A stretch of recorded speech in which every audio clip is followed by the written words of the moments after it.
When I moved to this suburban block, having backyard chickens was central to my urban homestead vision. I was so excited about having productive animals in the backyard, unlike Gino the freeloader. And organic free-range eggs don't come cheap. So I figured with a few birds, I could build our self-sufficiency, cut out the supermarket, and save us money. I mean, how hard could it be? Hard. 3 years on, I'm going to share with you the important lessons that I've learned as a suburban chicken owner. You've made a mess. I had failed again. Watch to the end because I'm going to calculate the actual cost of a dozen of my own free-range organic eggs.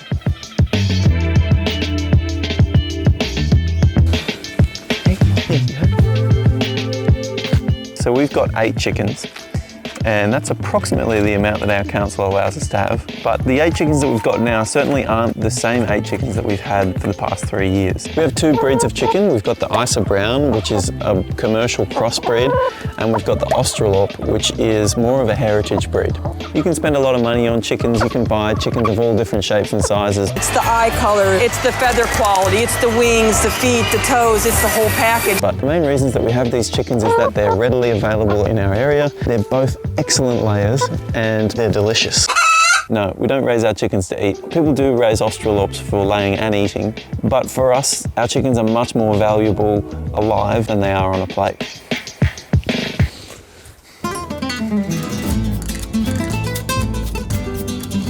In the time that we've had chooks, there have been many fugitive chickens. Never underestimate the ability for a chicken to escape. We've had chickens in the front yard, chickens in our neighbour's yard. We've even had chickens crossing the road. He's been at it for a month. Animal control has been out here several times already. They have not been able to catch him. There are more times that I would care to admit that I've come home and a freshly planted bed of seedlings has been thrashed by these little dinosaurs. Look at you, you've made a mess. So the 2 things that I do to mitigate this is, firstly, I clip their wings, and secondly, I always make sure that my fence is pegged at the base. One morning I came down into the backyard to find feathers scattered everywhere, 1 chicken missing and 1 chicken lying headless. At this stage I didn't even know that there were any predators in our area, and I was so naive that I was leaving the chicken coop door open at night. So that was a rude awakening, a gruesome awakening. I failed my chickens.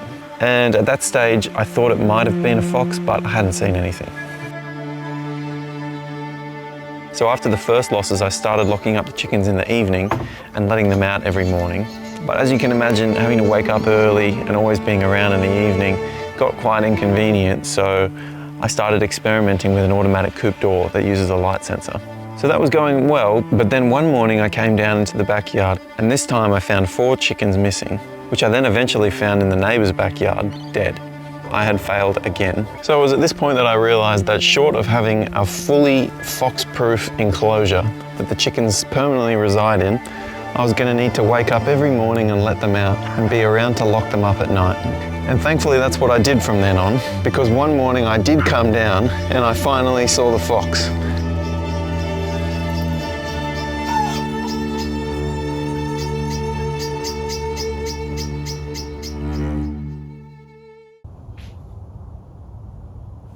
One question that arises from this situation is, what do you do if you want to go on holidays?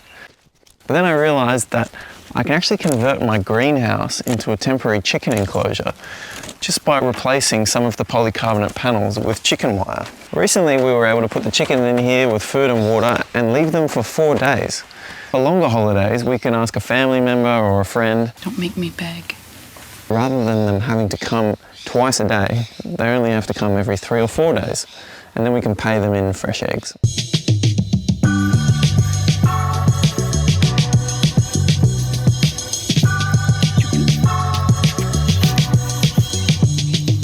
On the face of it, they seem cheap.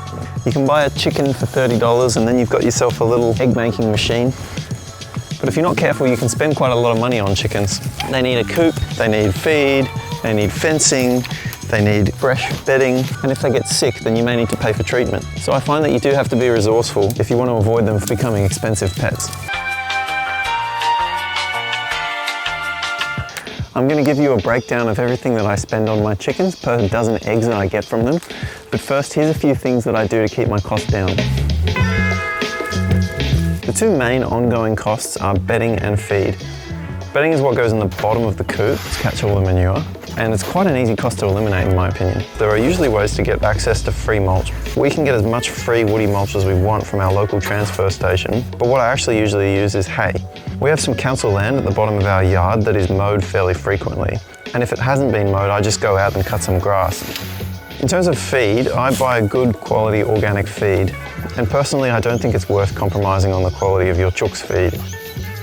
What I do to reduce costs is supplement their feed as much as possible with free ranging, growing food for them and giving them food scraps from the kitchen.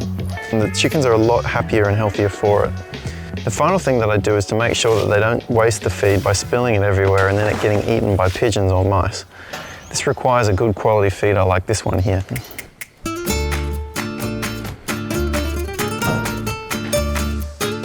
So, how much do I spend on my chickens? Well, if you look at the upfront costs, we spent about $1,900 in total, and most of that was on the coop. You definitely don't need to spend as much as we did. You can pick something up for probably $300 or $400. I expect the coop and the fencing to last at least 10 years, so if you spread the cost across those 10 years, then it works out about $190 a year. Then the ongoing costs are feed, which is about $600 a year, and shell grit, which is about $80 a year. So this comes to a total yearly cost of about $870. Each chicken lays about 300 eggs a year, and I have 8 chickens, so that works out to be about 2,400 eggs per year. So then when you divide the cost by the number of eggs, it works out to be about $4.35 per dozen. So, is it worth it? Given how much we value our health and the quality of our food, then just purely from an economic standpoint, it is. This is still cheaper than a Woolworths non-organic free-range egg. And in reality, these eggs aren't what you would actually imagine free-range to be. They're spending all of their time in a barn and don't really have access to greens or bugs or worms or anything like that. But for us, the major benefit is that our chickens are an integrated part of our urban homestead ecosystem. They mow our lawn, they clean out our garden beds, they turn weeds and worms into eggs, all whilst maintaining the fertility of our garden with their rich manure. If you'd like to know more about how we integrate our chickens into the garden, then let me know in the comments below. Thanks for watching. If you enjoyed these lessons, then give us a like. And if you want to see more from my urban homestead, then hit that subscribe button. You're making it hard to speak. Oh, I'm going to start again because of you. Oh, now Gino's here. If you like these lessons, then give us a like.